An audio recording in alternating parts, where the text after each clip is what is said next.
আমরা গুলি খাওয়া প্লেয়ার। আমি একজন আহত যোদ্ধা এবং আবু সাইদের আমি বন্ধু। খোঁজ খবর নেয় না, তাদের সবারই সিকেটা কইতে নামাই দেওয়া হইতাছে। আমাদের রক্ত জোরে এখান থেকে আমাদের নিতে হবে যদি কোনো কিছু যাইতে হয়। হাঁটু থেকে বাম পা নেই, কৃত্রিম পা লাগিয়ে দিয়েছে একটি বেসরকারি সাহায্য সংস্থা।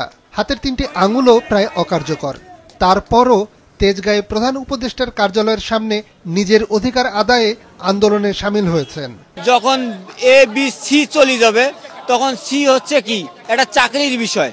চাকরি এখন মুখে বলতেছে যে চাকরি, কিন্তু নেক্সট টাইম দেখা যাবে যে ভুলে গেছে সব। তখন যারা আমাদের এই যে ভুলে গেছে এই সন্দেহটা কেন ভাই? এখনই তো ভুলে গেছে ভাই। এই যে আমরা অসুস্থ, আমার একটা হাতের সমস্যা, একটা পা নাই, এই রোদের মধ্যে বসে আছি, কোনো উপদেষ্টা বা সমন্বয়ক কেউ আসে আমাদের সঙ্গে কথা বলছে? বলে নাই। জুলাই আন্দোলনে আহতদের 3টি ক্যাটাগরিতে ভাগ করেছে সরকার, এ, বি এবং সি। জানিয়ে আপত্তি জানিয়েছেন জুলাই যোদ্ধারা।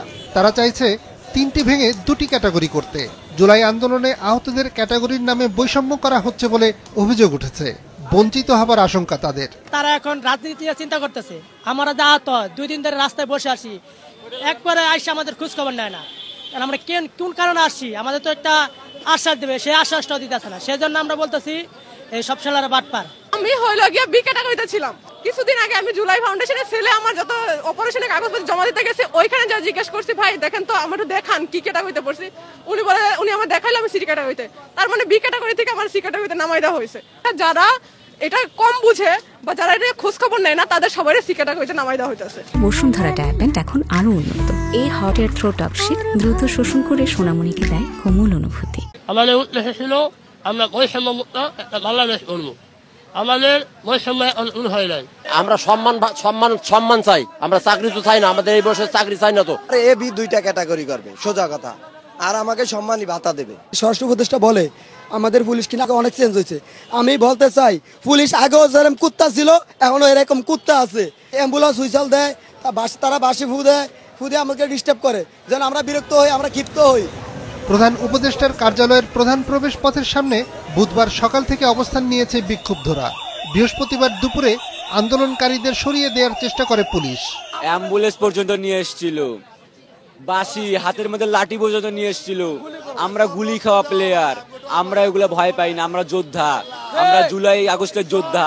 আমাদের গা থেকে রক্ত ধরছে। এখন আমার গায়ে 16টা স্প্লেন্ডার আছে, দরকার বলে আরো স্প্লেন্ডার গায়ে নিব, তবু এই রাস্তা ছাড়বো না, এই পথ ছাড়বো না। সামান্য বাঁশির ফুয়ে এই বন্দুকের নল থেকে আমরা সরে যাবো, এত আমার শরীরে এখনো বুলেট আছে, আর এই বুলেটে সরে যাবো।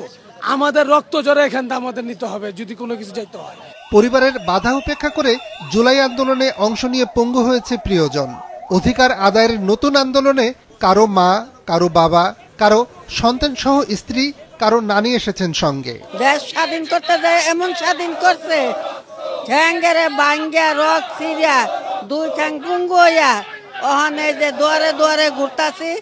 না পাই ভাত, না দিতে পারি ঘর ভাড়া, না পারি ওষুধ খাওয়াইতে, এই যখন দুয়ারে দুয়ারে ঘুরি রাইতে এখানে অবস্থান করছি।